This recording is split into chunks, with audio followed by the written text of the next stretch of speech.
Eu vou tentar não me estender muito.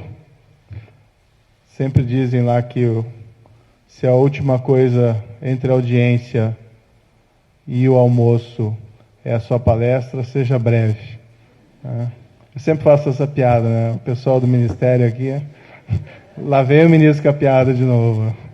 Enfim, mas peço aí minhas escusas. Nós planejamos esse evento para deixar marcado o Dia Internacional de Combate à Corrupção, casado com a nossa campanha que fizemos desde o início do ano, Faça a Coisa Certa. Nós estamos nos aproximando do final do ano e sempre dá aquela sensação de próximo ao final do ano, da máquina desacelerando, a ideia de fazer um balanço. É claro que ainda temos semanas pela frente, o governo de fato não para, mas sempre é oportuno nós darmos um minutinho para fazermos alguma reflexão quanto ao que passou e quanto ao que queremos fazer daqui em diante. E um dos pontos que nós precisamos necessariamente considerar é o combate à corrupção, né? Naquela linha, como foi colocado pelo ministro Fux, de não esquecer, né, essa data, não para lembrar do combate à corrupção, mas sim para nós nunca nos esquecermos. E, em particular, aqui dentro do Ministério da Justiça e Segurança Pública, esse é um dos nossos objetivos fundamentais. Nós temos vários compromissos aqui, várias áreas dentro do Ministério da Justiça, consumidor, imigração, drogas, combate ao crime organizado, combate à criminalidade violenta, mas eu diria que talvez esteja aqui no topo das nossas prioridades o combate à corrupção, por tudo que isso representa, por tudo que esse crime representa de mal e por tudo que o combate à corrupção representa de positivo.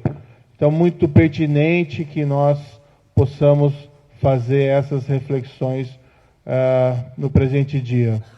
Eu sempre falo sobre a corrupção e a gente tem uma noção de achar que a corrupção é puramente um crime econômico, que é um problema econômico, né, que é uma troca de riqueza indevida entre um agente público e um agente privado. O agente público recebe uma vantagem indevida, normalmente uma vantagem financeira, um suborno monetário, grande ou pequeno, e em contrapartida oferece algo para normalmente um agente privado, pode ser também um outro agente público, mas pratica ali um desvio de função, uma corrupção imprópria, ou eventualmente até pratica um ato que deveria praticar sem aquele suborno, uma corrupção imprópria. E nós tendemos a ver essa questão num ponto de vista puramente de uma troca de riqueza indevida. De uma outra perspectiva, como até foi colocado ali pelo ministro Wagner Rosário, e esse exemplo é bem interessante, a corrupção como algo que compromete o nosso bem-estar, compromete o nosso desenvolvimento econômico. As duas cidades de Nogales, né, separadas na fronteira México e nos Estados Unidos, uma Nogales nos Estados Unidos próspera, porque tem instituições fortes, uma Nogales pobre, do lado mexicano, porque tem instituições fracas. A denotar que não é uma questão de clima, que não é uma questão de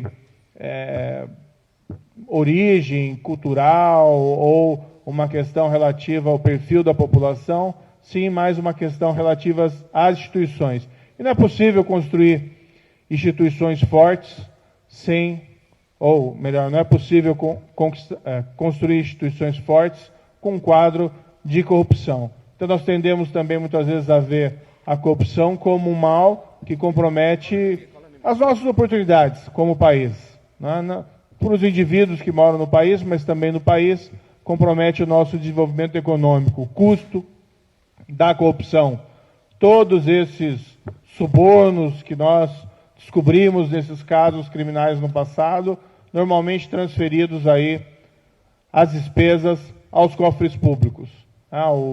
O o setor privado paga o suborno e se reembolsa através de contratos, muitas vezes, superfaturados, superdimensionados, ou de alguma maneira ele busca recuperar aqueles valores de alguma forma às expensas dos cofres públicos.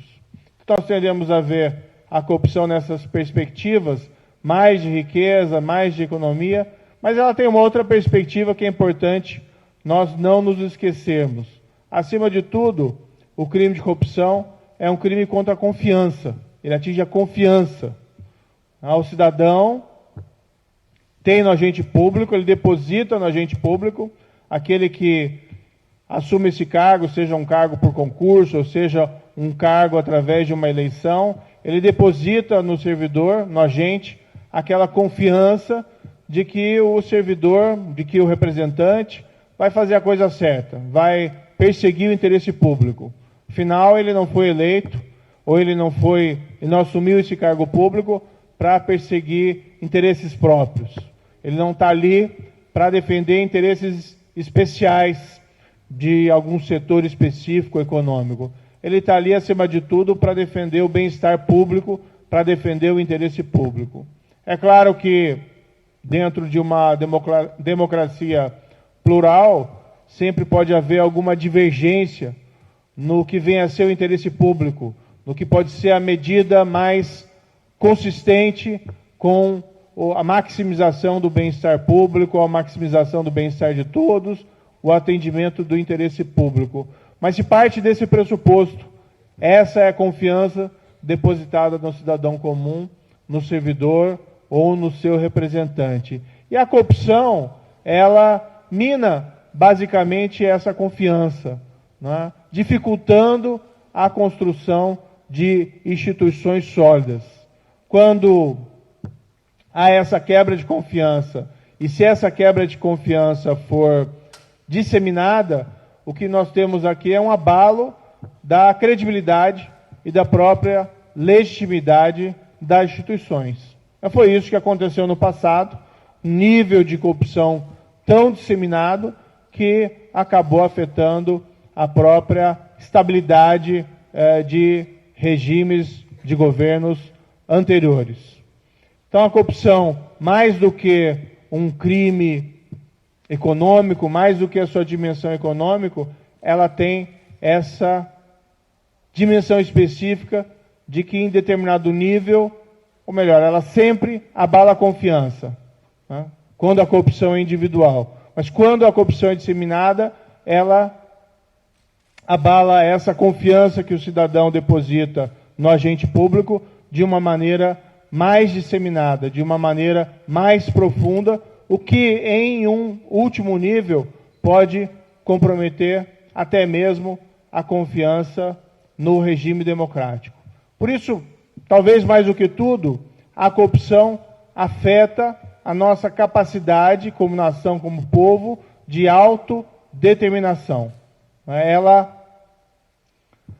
vulnera a confiança que o governado deve ter em relação aos governantes. Se há uma percepção de que o governante não persegue o bem comum, que ele não persegue o interesse público, que ele trapaceia a fim de enriquecer ou de proteger interesses especiais, a autodeterminação, que é fundamental para a democracia, que é o mote da própria democracia, o governo do povo, para o povo e pelo povo, ele fica severamente comprometido.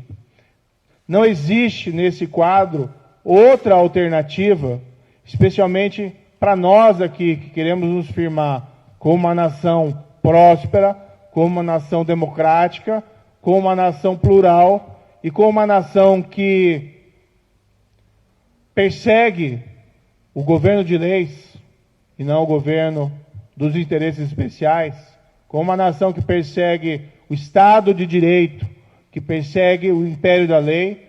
Não existe outra alternativa senão um combate firme e determinado contra a corrupção. Como isso pode ser feito? Há várias perspectivas. Primeiro, a necessidade de cada agente público assumir um compromisso severo em relação à condução legal e ética de suas ações. Aí porque nós temos códigos de ética, regras, medidas que nós buscamos seguir, daí porque nós fizemos a nossa campanha Faça a Coisa Certa Sempre, no início deste ano, que não é para ser um lema vazio, mas o compromisso específico desse ministério, e aqui falando especificamente para o nosso público interno, não é? Se nós somos o Ministério da Justiça e da Segurança Pública, esse para nós é um dever fundamental. Não é? Se nenhum setor do governo pode haver qualquer espécie de problema de desvio ético, mas para nós esse compromisso faz parte da nossa razão de ser, aquilo que chama razão de être, é o nosso compromisso fundamental. E aí, sempre oportuno nós lembrarmos o nosso mote fundamental, faça a coisa certa, pelos motivos certos, do jeito certo, é isso que nós temos que fazer. Numa outra perspectiva, os nossos controles têm que funcionar. Nós temos um controle interno, nós temos um controle externo por parte do TCU, nós temos também o controle dentro do âmbito do governo da CGU, do Ministério da Transparência.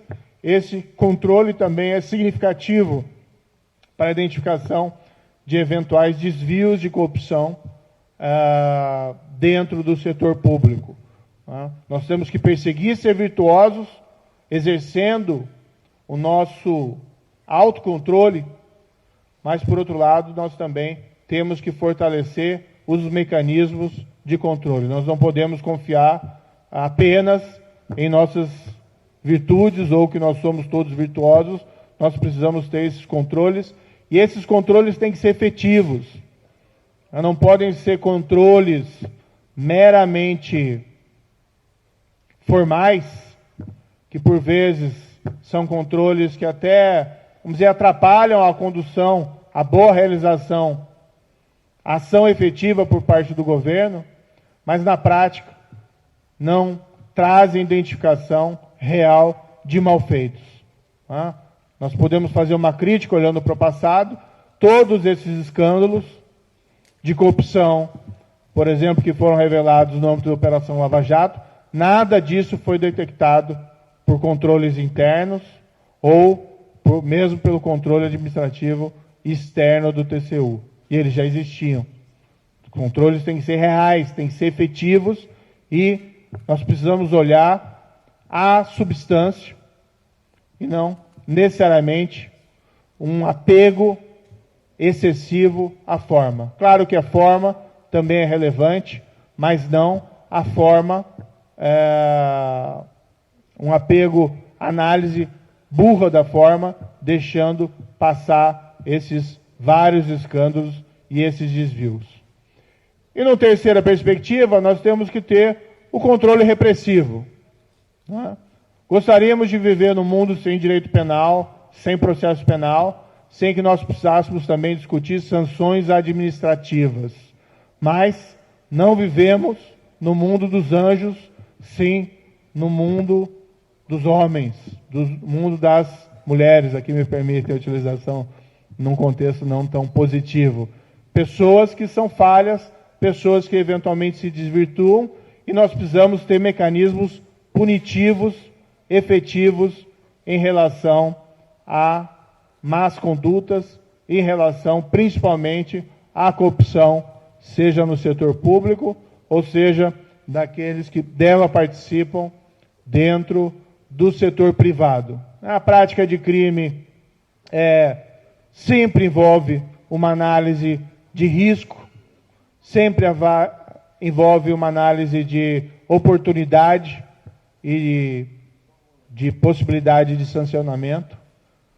Nós temos sim que trabalhar para diminuir as oportunidades, mas nós temos também que elevar os custos, nós temos que elevar os riscos. Isso se faz através de um sistema punitivo que efetivamente funcione. Nesse ponto, também estamos aqui dentro do Ministério da Justiça e Segurança Pública perseguindo esse objetivo. Os órgãos de controle vinculados ao Ministério da Justiça e Segurança Pública têm atuado com absoluta independência, sem qualquer espécie de interferência. Nós temos, ao contrário, buscado reforçar, não só com orçamento, mas igualmente com recursos humanos. O presidente Jair Bolsonaro autorizou, como já é conhecido, a contratação de mais policiais federais, de mais policiais rodoviários federais, no âmbito desse governo, né? Incrementando o número de pessoas que seriam chamadas nos últimos serviços públicos. Isso faz a diferença. Nós precisamos ter pessoas, nós precisamos ter tecnologia, nós precisamos ter recursos financeiros, mas nós precisamos também ter pessoas trabalhando para resolver essas questões. Nós também encaminhamos um pacote anticrime que nós acreditamos muito. Isso já no início do ano, o governo federal encaminhou ao Congresso. Ele foi recentemente aprovado, em parte, pela Câmara. Claro que nós lamentamos a parte que não foi aprovada, mas nós também ficamos felizes com a parte que foi aprovada. E vamos trabalhar para que ele se torne realidade, seja aprovado na outra casa, torne lei quanto antes for possível e resgatar as partes do projeto que acabaram ficando de lado. Nós estamos defendendo com afinco o restabelecimento da prisão após a condenação em segunda instância, né, porque isso é necessário para o funcionamento do sistema de justiça. Vamos deixar muito claro que isso não é a medida que resolve todos os nossos problemas. Tá? Para a investigação de crimes são necessários investimentos, recursos, outras ferramentas. Para o processo desses casos, às vezes até mesmo na primeira instância eles demoram muito, então nós precisamos trabalhar essas dificuldades, mas é fundamental que nós possamos, a partir de um momento do processo, de um prazo razoável, nós possamos executar a condenação em segunda instância. Não são só casos de corrupção. Esses dias tive notícia de um caso extremamente grave, em que um policial federal foi assassinado. Isso aconteceu em Cascavel, no estado do Paraná. Ele foi assassinado em 2012. Em 2019, 7 anos depois, foi finalmente condenado em segunda instância e foi expedido o mandado de prisão para o cumprimento daquela condenação. 7 longos anos que também refletem um prazo não muito razoável de tramitação em primeira e segunda instância. E na época que ele foi preso, a empresa procurou o pai dele,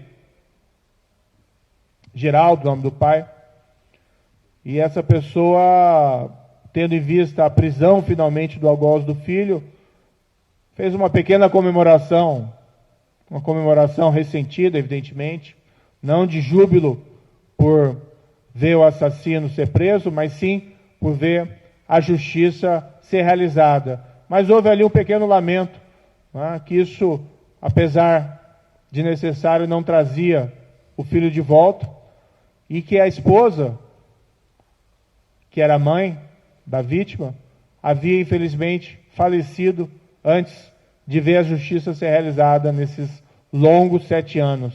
Mas um momento, pelo menos, de júbilo, não pelo mal feito ao criminoso, e ninguém quer o mal das pessoas, mas sim o júbilo por ver a justiça ser feita.